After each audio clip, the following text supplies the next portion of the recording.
Assalamualaikum warahmatullahi wabarakatuh.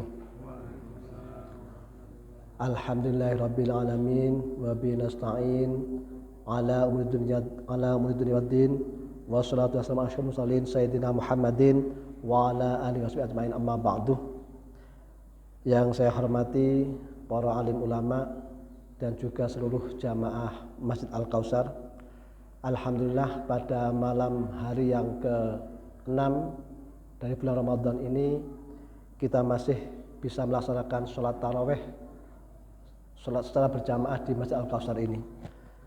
Mudah-mudahan kita semua senantiasa sehat walafiat sehingga dapat menyempurnakan ibadah Ramadan dengan puasa dan sholat tarawih pada tahun ini sampai akhir Ramadan. Amin Allahumma amin.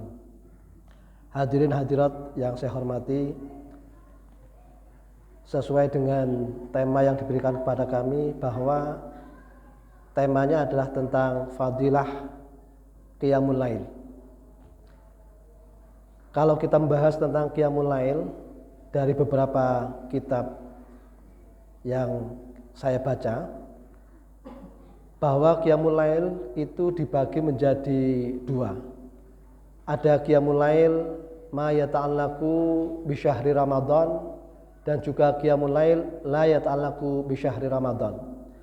Qiyamul Lail yang terkait atau berhubungan dengan bulan Ramadan dan juga Qiyamul Lail yang tidak ada kaitannya dengan bulan Ramadan. Qiyamul Lail yang terkait dengan bulan Ramadan itu biasa disebut dengan sholat tarawih, ya, atau disebut juga dengan Qiyamu Ramadan. Fadilah dari Qiyamu Ramadan atau sholat tarawih ini tentu banyak sekali, ya.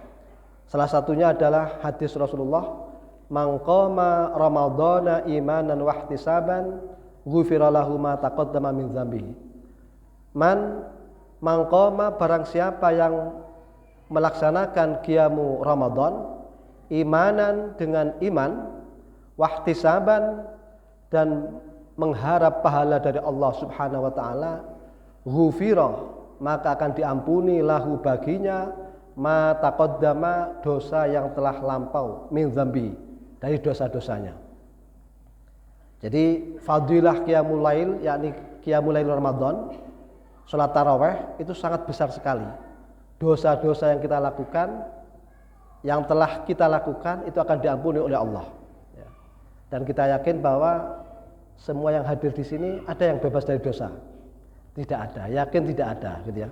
Pasti semua dari kita, besar atau kecil, banyak atau sedikit, pasti pernah melakukan dosa, baik zahiran ataupun wabatinan.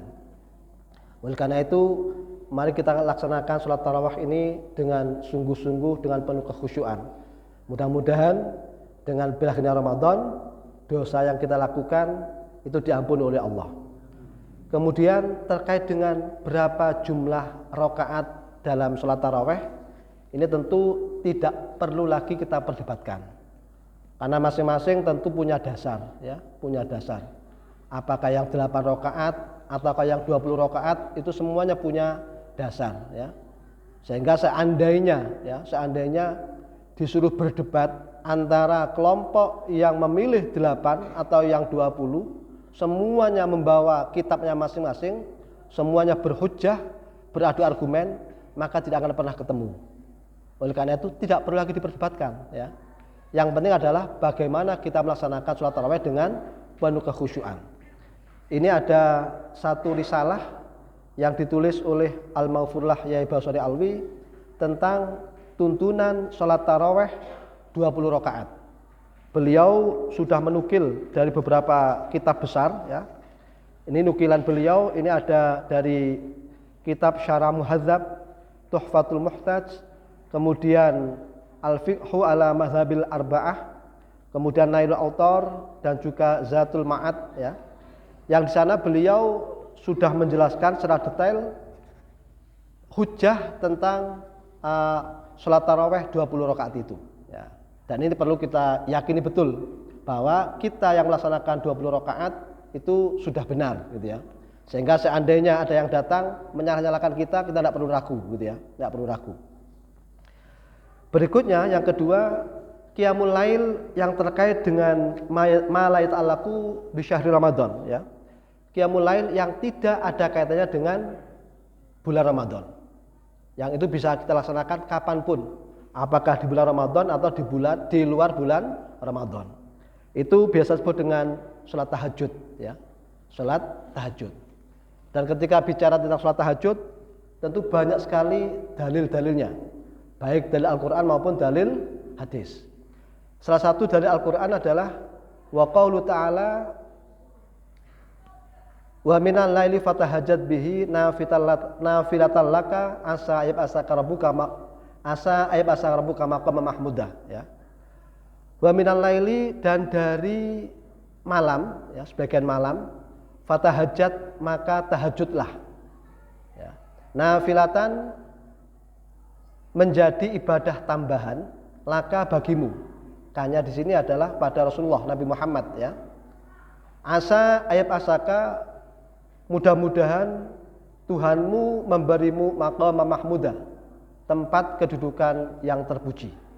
Karena memang pada dasarnya sholat tahajud, fatahajjat ya, perintah tahajud itu adalah perintah pada Rasulullah Muhammad sebagai nafilah, ibadah tambahan ya. Karena memang Rasulullah itu orang yang khusus ya, orang yang khusus ya. Nah, tetapi kita juga sebagai umatnya juga perlu melaksanakan sholat tahajud ini agar juga bisa mendapatkan maqamam mahmudah. Tetapi maqamam mahmudah yang diberikan oleh Allah kepada Nabi Muhammad tentu berbeda dengan maqamam mahmudah yang diberikan kepada kita.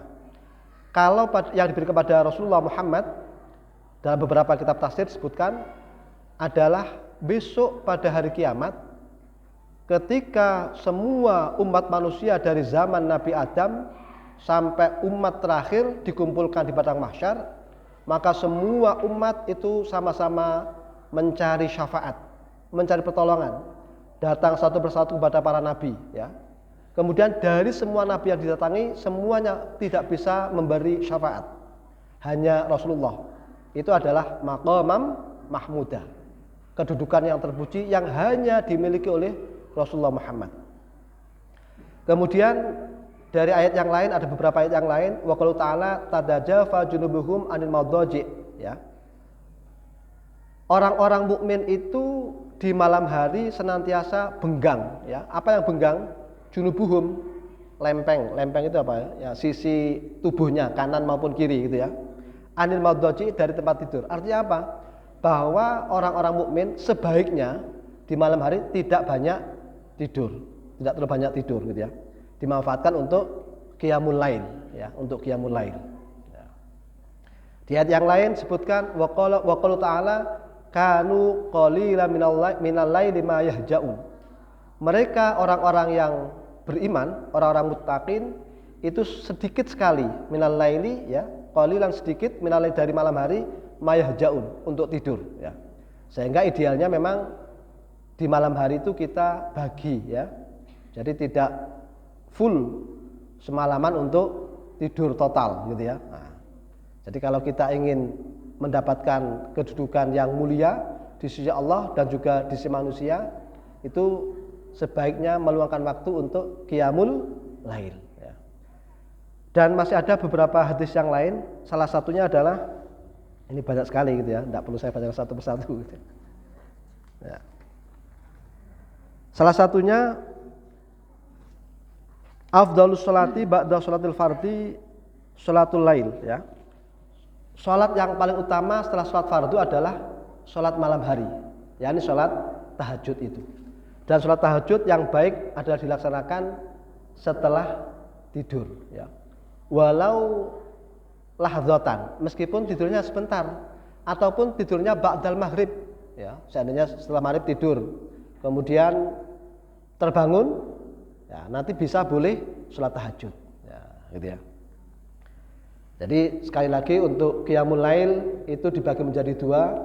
Ada qiyamul lail yata'allaqu bi syahri Ramadan, berarti sholat tarawih, dan qiyamul lail la yata'allaqu bi syahri Ramadan, tidak ada hubungannya dengan bulan Ramadan. Itu berupa sholat tahajud. Fadilahnya tentu banyak sekali. Banyak hadis, banyak ayat Al-Quran tentang fadilah-fadilah itu. Saya kira ini yang dapat saya sampaikan, mudah-mudahan bermanfaat dan menjadi motivasi bagi kita semua untuk senantiasa bertakarub kepada Allah, mendekatkan diri kepada Allah, menjadi hamba yang muttaqin. Amin Allahumma amin. Akhiran, assalamualaikum warahmatullahi wabarakatuh.